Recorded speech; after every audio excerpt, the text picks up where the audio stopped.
It's been a tough day, just a bit of a low point mentally, and it's just tiredness. It's definitely a serious route.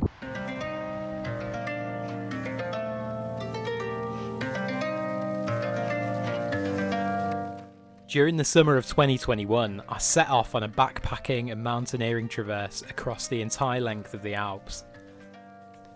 In 3 weeks, I'd already covered nearly 700 kilometres, which had taken me across the Julian Alps in Slovenia, the Carnic Alps along the border of Austria and Italy, and then the Dolomites and South Tyrol. Ahead of me next lay some of the most difficult terrain on the entire route, in the Lavenio Alps and the Val Masino.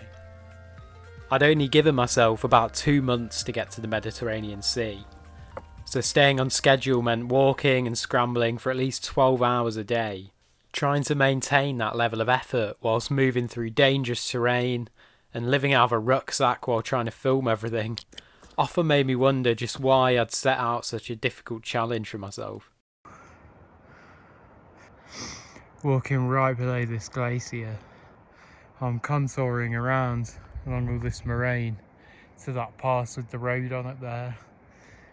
At this point it feels more like long distance mountaineering than long distance hiking. I had to descend down there, cross all the outflow and then get up here. First shower in 4 days. Living outside in the mountains meant that I just needed a river to wash myself and my clothes. I tried to never carry more than 3 or 4 days worth of food, but finding a shop to buy more in the tiny alpine villages wasn't always easy. I literally ran off the mountain to get to the shop 10 minutes before it shut. This day's had everything. I had like a 5k run, but with about 800 metres of descent. Well, this is where I slept last night. Yeah, not ideal to be honest. Loads of moths and loads of condensation and a noisy river. Did 46k yesterday and walked for 15 hours. It was dark. Coffee. After a monster 15-hour day, what I really needed was to dial back the effort a bit. But once again, the weather just didn't seem to want to let me do that. Late morning, I've climbed up out of Val Dentro. There's going to be afternoon storms today and I've got to climb 3 passes before I'm kind of a good place to finish.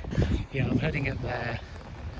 You might wonder why I didn't just stop early for the day if the weather turned bad.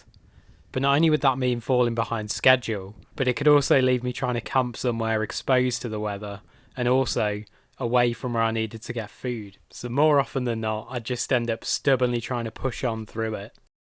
Just getting near the top of this second pass now. Some nice scrambling. I'm gonna head up this bit now. Keep going. The downside of trying to cram a day's walk into half a day would be that I'd just end up stressed and knackered. Just coming down off my 3rd pass of the day. I got soaks coming off the last pass and I'm pretty sure I've got a storm at my arse right now. It's just not fun. Like I'm stressing myself out too much. It's been a tough day. Like, it's been a tough few days really. Just a bit of a low point mentally and it's just tiredness. Kind of nervous really, just that like I can feel it in my body a bit today in a way that I've not so far. And I know that there's a tough section coming up. A slightly better night's sleep and an improved weather forecast did fortunately revive me a bit, and I was on my way across the Lavenio Alps towards the Bernina range. The next morning I set off on an out and back climb up the peak of Scima da Saeseo. It's rated with a mountaineering grade of PD, so a lot of people would use a rope on it. Still on my way back down there.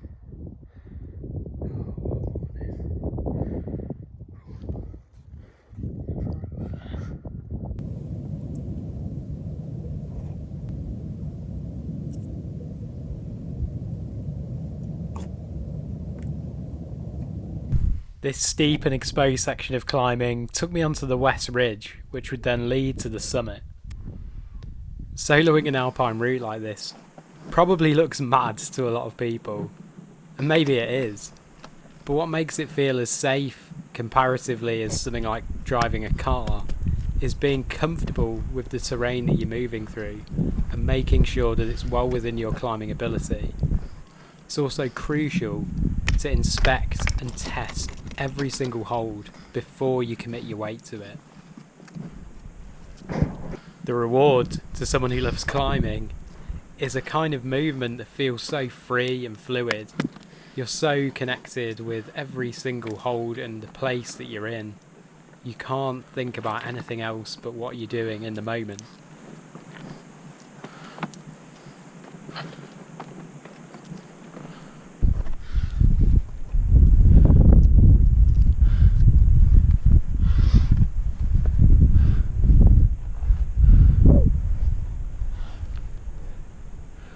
Once on the ridge, I found it narrow and exposed with some loose blocks, and it was pretty slow going to make my way further along.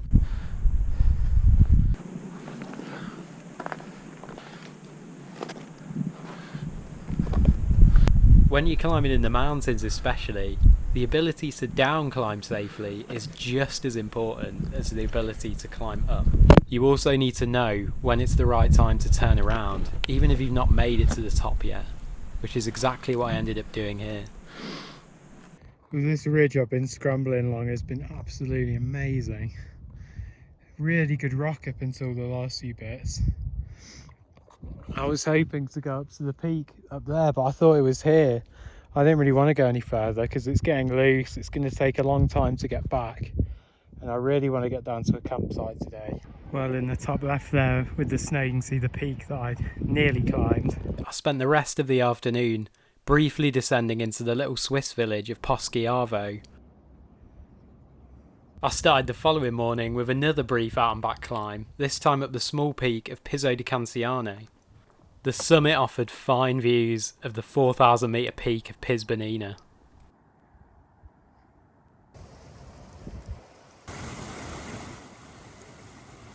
A long afternoon of descending down and through and then back up out of the Val Masino found me ascending through beautiful forests.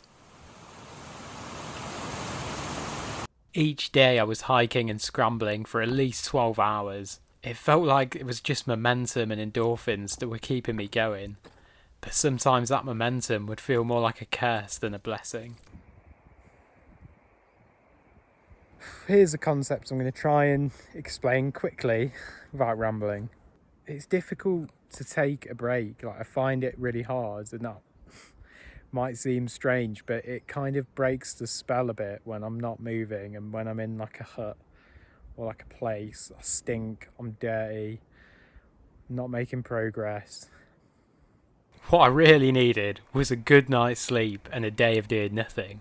But instead I chose to push on into a world of shattered boulders beneath the peak of Monte Disgrazia, which translates as Mountain of Peril.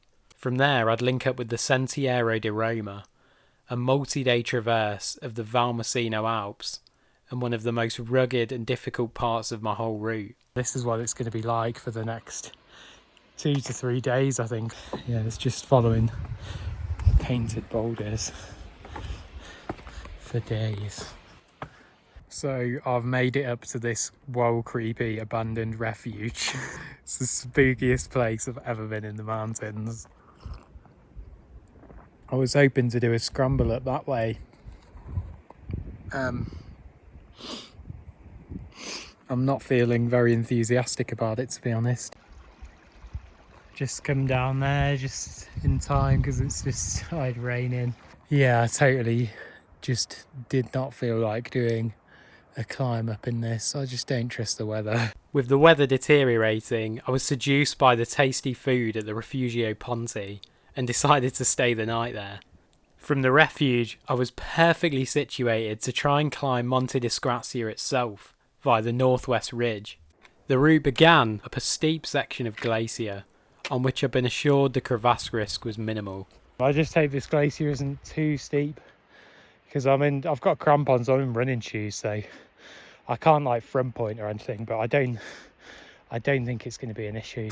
Up we go. Absolutely stunning. From the glacier, I reached the northwest ridge via a steep climb on the granite that makes the the Val Masino Alps, so iconic. The climbing side now, just finding my way up onto the ridge. Whoa. Up on the ridge now, it is windy up here, it's not too bad at the minute. It's definitely a serious route. Glacier. I was lucky that there was very little snow or ice left on the ridge, which made it safe enough for me to continue. Climbing in my gloves because it's so cold. Oh man.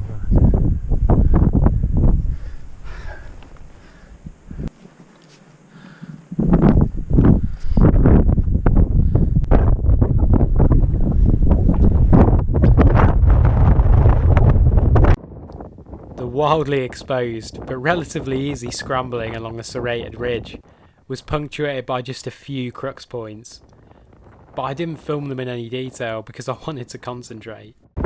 This is the crux bit here. Oh man, nearly there.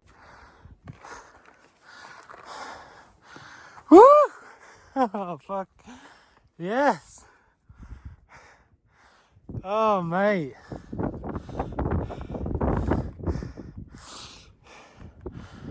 Woo! Oh, that was insane. So exciting. Look at the view. Wow. I actually filmed more of the climb coming back down from the peak, because by then I felt comfortable enough with the terrain to not feel distracted by the camera. Scrambling along a ridge with a lightened rucksack felt amazing.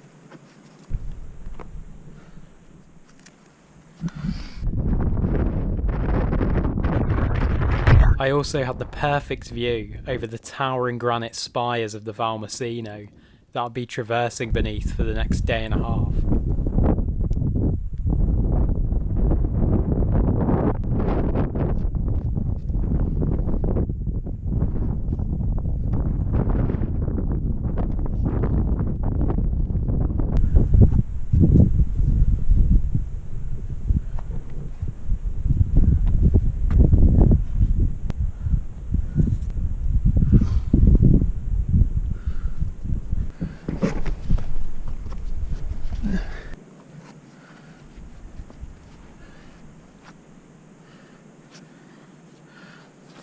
Down now, and that was amazing. Today's just been so good because it's just been like just going for a climb, like not a big rucksack on, just left that at the hut and just really was able to enjoy just climbing. Oh man, I'll never forget that.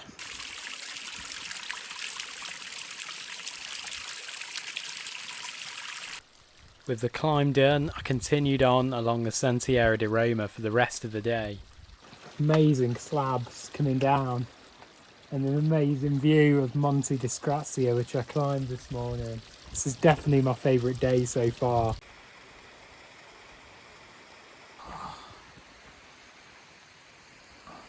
Well, I feel very civilised this evening because I'm staying in this little bivvy hut thing. It's well cool. Yeah, you got all beds in there, table, very smart. Great day. Amazing day.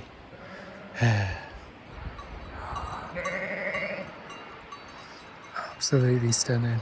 In order to get across the rest of the Sentiero di Roma and finally drop down to the town of Chiavenna, I ended up doing one of the biggest days of the whole trip. Okay, another morning, another day, another bunch of mountains. I'm on the Sentiero di Roma still. It is fun, but it is tiring. Oh man, I'm knackered. Knackered, and I've only just got up.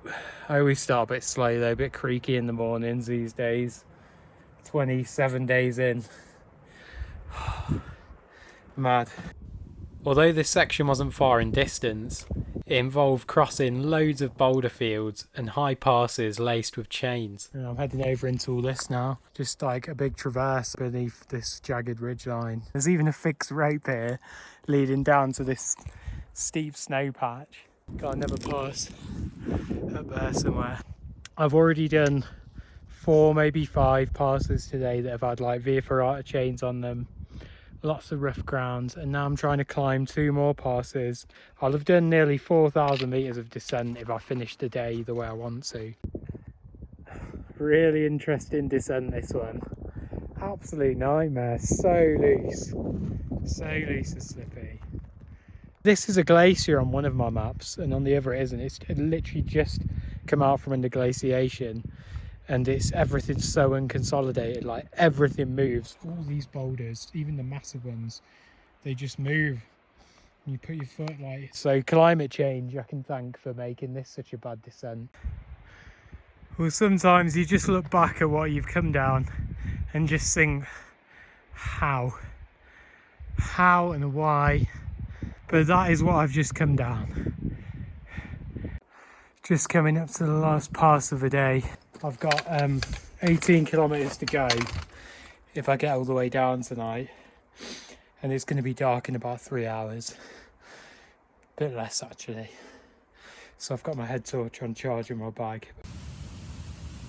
This is where I slept last night. Oh man. Did 40k yesterday, 4,000 meters of descent. I don't even know where I'm sleeping because I couldn't see anything when I got here. It was like really late. I'm worried I'm in someone's garden. I'm so knackered.